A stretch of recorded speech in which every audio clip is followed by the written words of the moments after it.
Hello and welcome. My name is Weinder. I am a certified financial planner, and I'm one of your hosts here on Generations Wealth Talk. This is the show where we teach you how to grow, preserve, and protect your wealth for generations. Now, today I am joined by my co-host, attorney Todd Watley, JD, CELA, LLM. I'm just messing with you, Todd. We have a little fun, right? Yeah. I have a few degrees, yes. Weren't you in Italy last time we were? I was, yeah. Sorry I missed last month, but yes, I was in Italy for 35th anniversary. So, yeah. That's exciting. 2 weeks in Italy was phenomenal. We've got you back. We've got you back in the saddle. We're gonna have a good show today. I think the one thing that we want to make sure we say at the beginning is I'm a certified financial planner.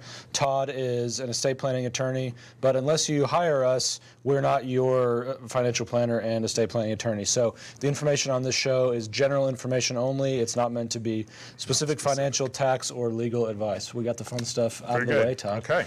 Yeah. So yeah, today I'm super excited. I want to talk about this thing that we didn't just wake up one day and said, oh, this is it. It's just something that's kind of grown out of, I was frustrated, you were frustrated, and I think that's kind of what brought us together, was this issue that we've kind of titled, we can do more in 1 hour than most people can do in a year. Okay, it's like, okay, what does that mean? So let's unpack that a little bit. Yes. Yeah. I've been doing this for 25 years, okay? I've been an attorney for 25 years, and almost all of that I've been estate planning and elder law.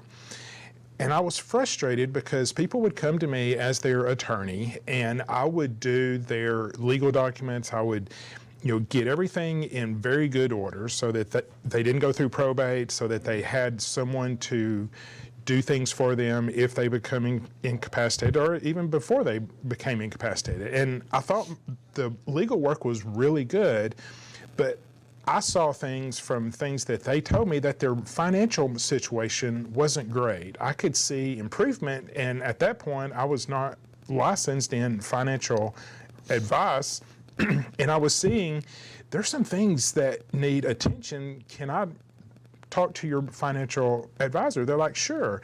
And so I would call, and either, number one, they would not take my call, or number two, when I'm, it's like, dude, stay in your lane. I'm the financial advisor, you're the lawyer. And I'm like, but I see some problems here. And they're like, we've got it covered. And I'm like, you don't have it covered. I can see from here, there's some problems. The clients are frustrated.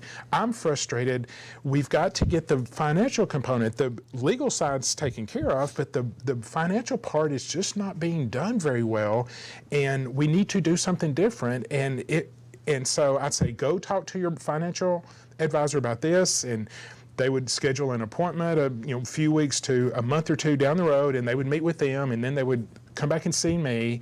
And that took a few weeks to schedule, and it was just back and forth. And in a year, really nothing was done. And I was just so frustrated. Spinning the wheels. How can I fix this problem? So there's so much there to unpack. There is. That I want to talk about. And kind of what we see and what we're framing is, all of these sort of disciplines are in their own silo. Mm-hmm. But in reality, that's not how your life works. No. It's you. Yeah. And it's here's all my life. integrated. I need help. Yes. And why do you think the professionals are sort of siloed there? Well, they're focused on one thing, like, typically, and you can answer this better than I can, but I was seeing that financial advisors were like in accumulation phase. Okay, mm-hmm. Let's get more money invested, let's grow it, let's invest it, let's grow it. But then there's long-term care. It's like, we now have a $9,000 a month nursing home bill we need to cover. How is that going to be covered? That's a cash flow issue. That's a cash flow issue. Retirement, they're now getting Social Security. When should they take it? Is that a big deal money-wise? There were just so many things going on that, that's important to them. And it was frustrating. And then I met you, and you kind of had that same frustration on the other side. Well, I think the thing that's so important is really hitting this idea of your life is not as simple as sometimes it's made to be on television. Maybe. Sure. It's a little bit of a joke there, but I mean the idea is, your finances, your estate plan, all of your assets are connected. Mm-hmm. The estate plan should not be separate from the retirement plan, from the tax plan. They all have to work together, but it doesn't seem like that happens very much. No, it doesn't. And that's really, and when we talk to people about that, they're like, yeah, it doesn't make sense that stuff should be segregated and should be separated like that. And why is that the case? I don't know that there's a great answer, really, of why that's the case. It's just what people are used to. Well, and I'll say the lawyers are very much prohibited from bringing in non-lawyers into their business. I mean, That's true. I think that is changing. It's eventually beginning to change, but lawyers have to be very careful about bringing in CPAs and financial advisors into their practice. The American bar says lawyers should be lawyers. Well, okay, but that's not how life is. Like you said, a person's life, if I'm going to do the best for a person, I want to make sure everything's taken care of. And as an attorney, I can only take care of the legal stuff. Well, and collaboration is really a two-way street. Absolutely. Is kind of what you're saying is, previously you've been trying to collaborate with other professionals, and the reciprocation is just challenging there. Extremely. And I think there's a lot of other reasons that that's the case. I know a lot of the people that I'm aware of who are financial advisors, it's like attorneys. Not all attorneys are created equal. Definitely not all financial advisors are created equal. Sure. And I'm not trying to beat anybody up, but sure. I think what is important is that they're not all the same. Right. And the quality level and the skill level is not all the same across the board. It's true. And what I have seen, especially with younger advisors, is that they have enough of a confidence crisis already. Bringing in a seasoned attorney to somewhat evaluate their work. Yeah. I mean, I could see how younger advisors would be, or advisors who don't have a lot of real technical skill outside of the one thing that they do, which is typically investments. Not a bad thing. Investments are important. Sure. But that's not everything in your financial life. It's actually a small subset of it. And so, I think there's some of that professional. I don't know what the right word is. Almost fear of exposure. Sure. Of like, oh, you should have been doing all these other things for your client and you haven't been. They don't want to be called to the mat on that. Right. Well, let's take long-term care. Yeah. When my client needs to go into long-term care, I'm like, okay, we need $9,000 a month, or we can go to Medicaid. And when you go to Medicaid, there's a massive shifting of assets. I can protect a whole lot, if not everything, particularly with a married couple, but I've got to move some assets around. And when you call the financial advisor to say, yeah, we need to cash in this IRA or do this, they're like, oh my God, and it's a big, huge thing. And if the client leaves my office and goes and speaks with them, I mean, I'm like trash. I'm like, oh, he's wanting you to cash in your IRA. He doesn't know what he's talking about. We can't do it. No, that's terrible advice. And I'm like, okay.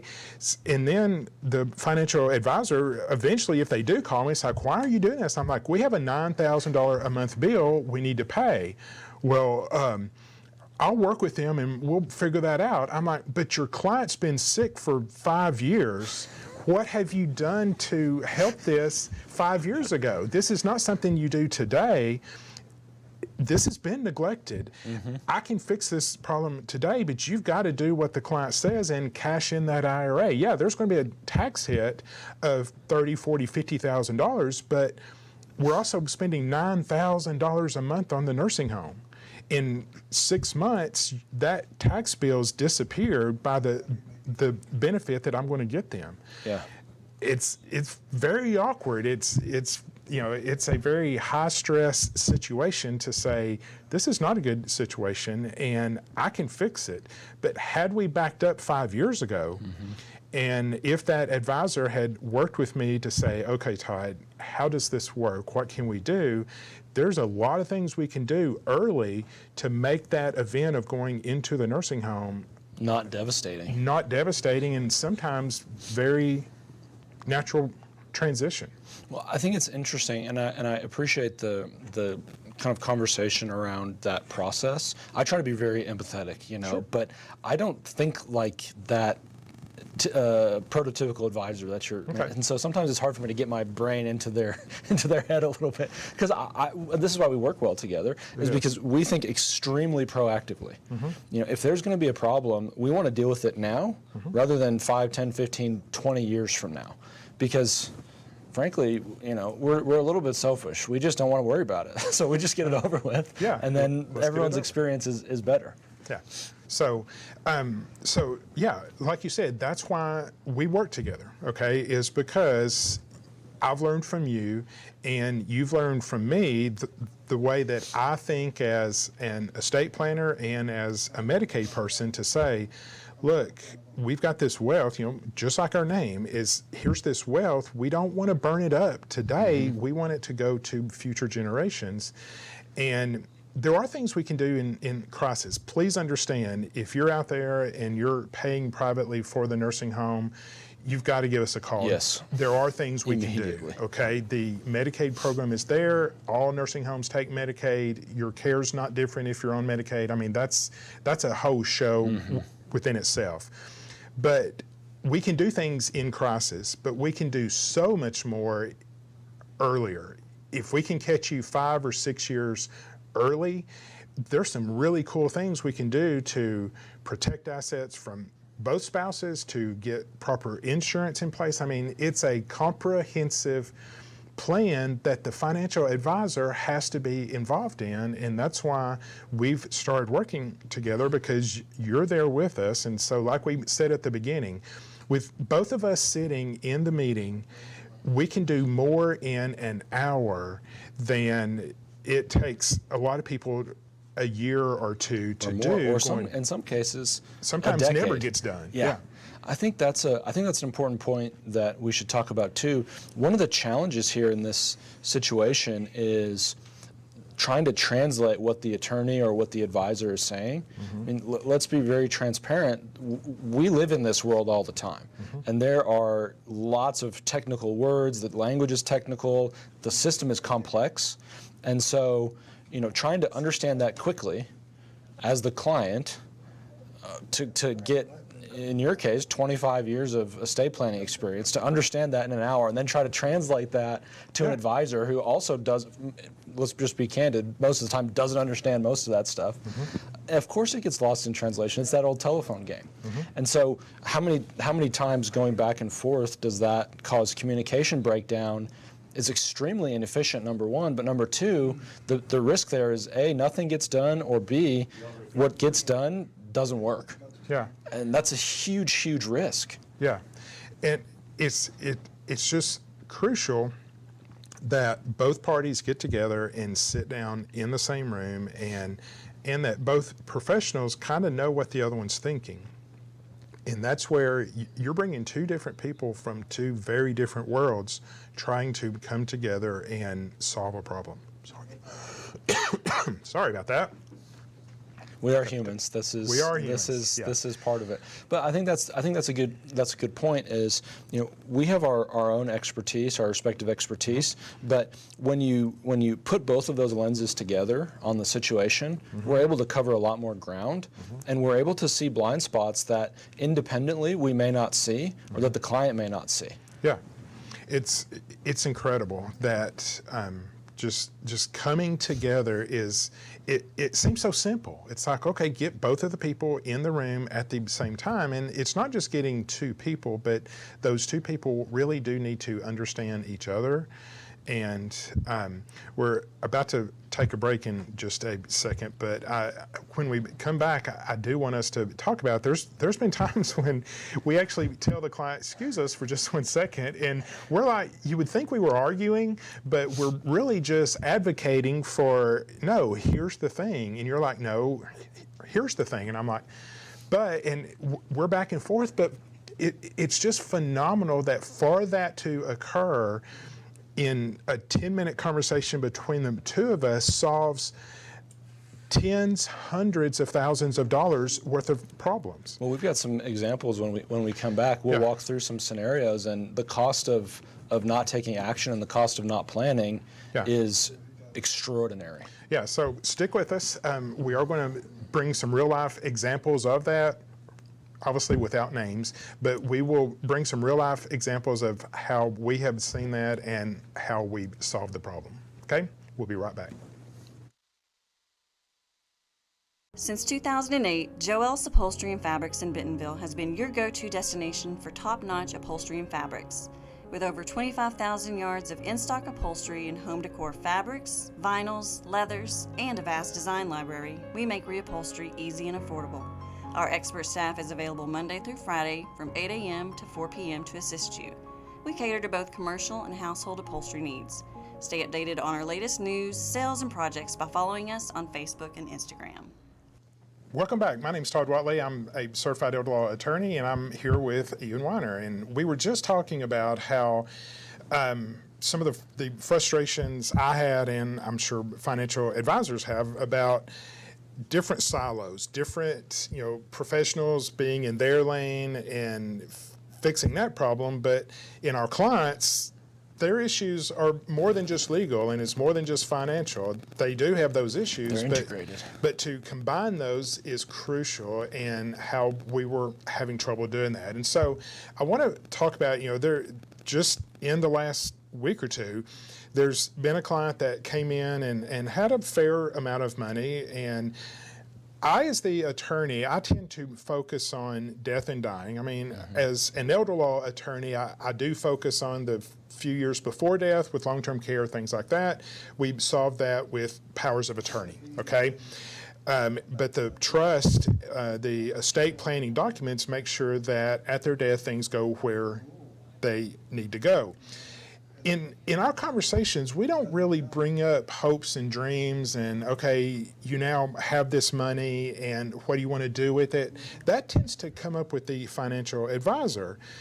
And so many times their hopes and dreams for their money directly affect some of the documents that I need to do for them. Mm-hmm. And you've seen that, and this case came up with that. I started addressing some of their legal issues. But when you met with them, you're like, oh, it kind of opened up a world to some other things we needed to do. I think this is something that folks underappreciate how complex this stuff is. Mm-hmm. We worked very hard to make it simple, but what's important is when we have some clarity about what you want to happen at the end of your life, how you want that the distribution of the stuff you've worked hard for your whole life to go, that can inform us about the steps we need to take along the way in order to accomplish those goals. Yeah. And so in this particular case, what we uncovered was a good chunk of this couple's assets, they intended to go to charity, various charities. Yeah. And so whenever that comes up, in my mind, the bells go off. Sure. And maybe I should have said church bells. Gosh, that was a missed opportunity. Oh. But the bells go off because there is so much opportunity to do really powerful planning around that charitable goal. Yes. And what we find is, in my experience, most attorneys aren't familiar with it, mm-hmm. let alone most financial advisors. And sure. So if the attorneys typically aren't, the advisors definitely aren't, how is the client supposed to know about this? Right. And so, once you found this charitable desire, there's a really unique trust. And again, this is not legal advice, this is just general information, but in their situation, a charitable remainder trust fit their goal tremendously. Mm-hmm. And that's a trust that you can put money into that will ultimately benefit a trust, but they get to live off of the income during their lifetime. And they were like, that's a perfect tool. I do want them to benefit, but I don't really want to give up all of this money just yet. Mm-hmm. And just from a standpoint of, I can benefit this charity, but I get income from this, that's fantastic.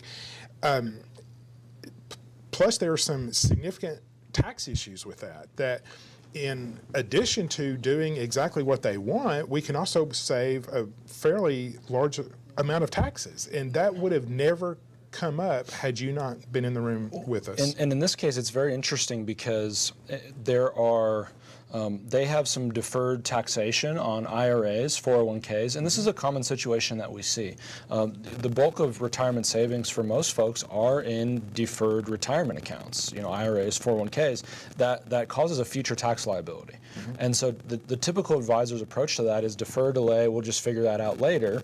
And the reason why is because they bill on the assets, okay? Let's just, if we can be really transparent about it, that's why. Yep. Now, in this case, these folks work with what I call kind of a legacy firm. It's a well-known firm in this area. Everyone would know them. And I started to ask some questions about, hey, what's the strategy for this? What's the strategy for that?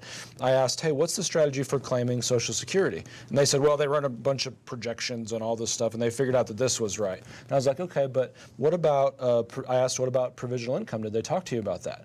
Because they had some deferred IRAs. And they said, well, no. And I said, okay, well, if you claim Social Security at that age, you're going to be paying more in taxes than you need to. Is that a concern? And it was kind of like, oh, okay, they didn't talk to us about that. Wait, what? And so we're in the middle of working through this case with them, but the part that's interesting and challenging is they have this legacy advisor who is focused on managing assets. That's what they do, and that's fine, but that's really the only service that they're providing to this client, is portfolio management. And so when we made the recommendation, hey, we need to consider a charitable remainder trust in this situation, the alarm bells they went to their old advisor, and the alarm bells went off at the old advisor for two reasons. One, the old advisor doesn't know what that is, which in my opinion is inexcusable. I'm going to be that direct. Sure. But number two, they said, well, we need to make sure we're thinking through this and blah, blah, blah. Well, their old advisor is concerned about not being able to manage the money. Right. What they don't understand is that it's still a trust. They can still manage the assets in that trust. But by advising their client not to use that strategy, which is in line with their goals, if the client just gives the money to charity when they pass away, they're not going to get a tax benefit for that. No. And in this case, it's a difference of about $1 million. What's $1 million? I guess what's $1 million between friends, right? What's $1 million? But I mean, they've worked with their advisor for a long time, and so we're working through this conversation. But it's challenging to me because I know unequivocally that this is in their best interest. Absolutely. To a 7-figure issue. Sure. And what we're having to work through is the different professionals who are deeply vested but uneducated on the strategy, and getting them to come to the table and actually talk to you is impossible. I now need to call them because they told me recently in our last meeting, it's like, yeah, we're just going to stick with them and let's not jump into this. And I said, okay, so I need to call them and we'll see if they take my call, and we'll see if they understand the advantage of doing, not the advantage, to do what the client wants. Yeah. And let's be clear, we don't require that all the assets get moved in order to work with us, but to do good planning, we have to see everything and we have to make it work together. And this is a perfect textbook case of an advisor in a silo giving advice outside of their domain. I think I can say it that strongly, that is dramatically going to affect the client's retirement and their estate plan. Yeah. This is not good for anybody. Yeah. So that's a fun one. We need our listeners to understand, when you come to to Generations Legal Group, if you call me as your attorney, yes, I will do your legal work. We do need your specific permission to say, have Ian in the room also. You need to authorize that and say, yes, I would like for him to be there, and I encourage that just because it just opens up so many doors, and he asks questions and that I don't ask, and I do want to go back. There have been times that you would think we're almost fighting, but we're not. I mean, we're good friends. We understand this. We are very passionate about our expertise, but sometimes that give and take between two very strong professionals really comes up with some amazing solutions that I would never do on my own, and you would probably never do on your own, but together we come up with some really cool plans to say, man, this is beautiful. Well, I think that's exactly what you want. I totally agree with what you're saying, and it's fun to watch it happen in action too. And sometimes it's a little bit of a show for the client because they're watching us. Imagine our level of banter a little bit accentuated because we really care about the folks that we serve, and getting it right is extremely important to us. In fact, to the point of sometimes we care more about the issues than our clients do. In the case the one that we just talked about, and so that's something that we are really transparent about. But we are fixated on doing what's right for the client, and we don't think we can do it without the collaboration of a team. Yeah. And you have other members of your team. We're more than happy to collaborate with them. But what we're advocating for is building a team and having one quarterback that manages that team.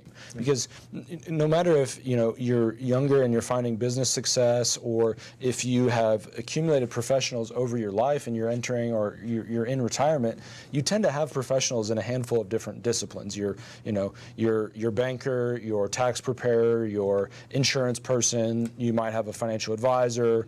But typically, and you've gotten them through different periods of life, it's very, very unusual for them to communicate and work together. You need a quarterback. You need someone to manage all of these players, and that's one thing that you're uniquely trained in, being a certified financial planner.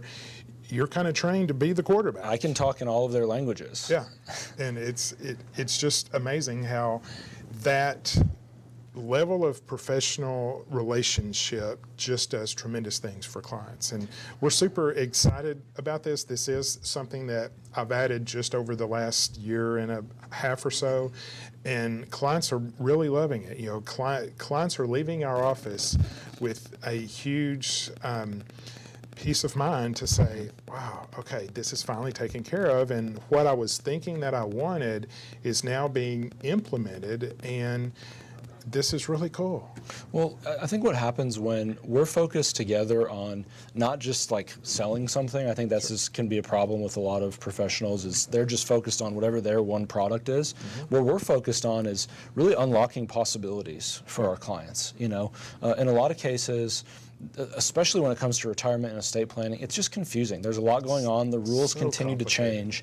And so when you don't understand what the rules are and how your world fits into that, it's easy to be afraid and to not do what you can actually do. Yeah. And so what we really do is we give clarity to our clients and give them permission to spend their money, give them permission to do the things that really they want to do, but they don't have the confidence in it because they're professionals or they haven't done the planning yet. Yeah. And so when you're confident in the plan, and there's details, and we've got to work through those, but when you're confident in the plan, you can spend your money more freely. And when you know what's going to happen and that your wishes are going to be honored, you live more freely and you have a lot more fun in retirement. I mean, this is what I've seen at least. Sure. You don't have to have guilt for going on that vacation. Our trip, This is true. 2 weeks in Italy. 3 or 4 years ago, I would have been very nervous about that. But with you as my advisor, we sat down and looked at it, and you're like, Todd, go on this trip. And I was like, okay, I will. By George, I will go on this trip. And the entire time I was there, we ordered meals. We had fun, and I didn't worry about it because I was like, I know Ian, and I looked at it. I have the finances are there. This is not going to harm my financial picture. I can do this and not worry about it. Well, we gave those dollars a purpose. Yeah. And when you're clear about what the purpose of those dollars is, you can spend freely. Now, the challenge is you can't just pretend like that's the case. You've got to do the planning work. Sure. And really, that can be the challenge. But I'm a little bit unique. When I start to work with folks, especially folks who are more comfortable with the traditional model, they're not used to me saying, hey, I need you to spend more money. You can spend more money. Yep. And actually, if you don't spend more money, more is going to go to our friends in Washington or to some other situation. And it takes a little bit of time to get comfortable with that. Yeah. But the transformation that we see is incredible. Yeah. And it's like, I think it's my belief that this is the way people want to interact with their professionals. It just hasn't been done that way for so long that it feels new and change is difficult. So we're working to educate folks and to kind of show what does that process look like, and what can be on the other side of that if they take an hour and invest in their future. Yeah, real quick story. I met with the client. This was years ago, and they were there, and I could tell there was some stress between them about spending money or doing things, and they had plenty, and I was not their financial advisor at the time. I just said, look, you've just retired, you have money, and I don't know why this came into my mind. It might have been a God thing, I don't know, but just out of the blue, I said, if you see that big fancy RV that you want to buy and go, and I could, as soon as I said RV, both of their eyes were like, and I was like, oh, I just said something, but I just kept talking. I was like, go buy the RV, go do stuff. And the husband was like, have you been talking with her? And I said, no, I promise. He said, why'd you say RV? I said, it just came up. And I said, why? And the wife was just dying laughing, saying, we went to the RV store this last weekend, and I found the perfect RV. I wanted it, and he was like, no, we can't afford it. We can't do that. And I said, I promise you, she has not talked to me. And I said, but y'all have the money. I said, go do it. And I think I convinced him. He was like, yeah, baby, let's go buy the RV. And she was like, really? And he's like, yeah, let's go do it. Let's go and it just, I felt so good coming out of that meeting. They were relieved. They were like, yeah, we've worked hard. We've made some money. Let's go buy the RV. Because they did planning, and they got the confidence to be able to do that. Something that I sometimes say, and every situation is different, but a lot of folks that we work with, unless the generation we're working with spends the money, it's going to go to the kids or the grandkids or the nieces and nephews. They're going to do something stupid. And so it's like someone's going to buy a boat. If you want a boat, it might as well be you. Yeah. All right. So I hope you can tell we love what we do. We would love to work with you. Call the office, 479-601-4119. Give us a call. Meet with either one of us or both of us, and we would love to be your attorney, and Ian would love to be your financial advisor. All right. Unless you're a jerk. See you later. Okay, thanks.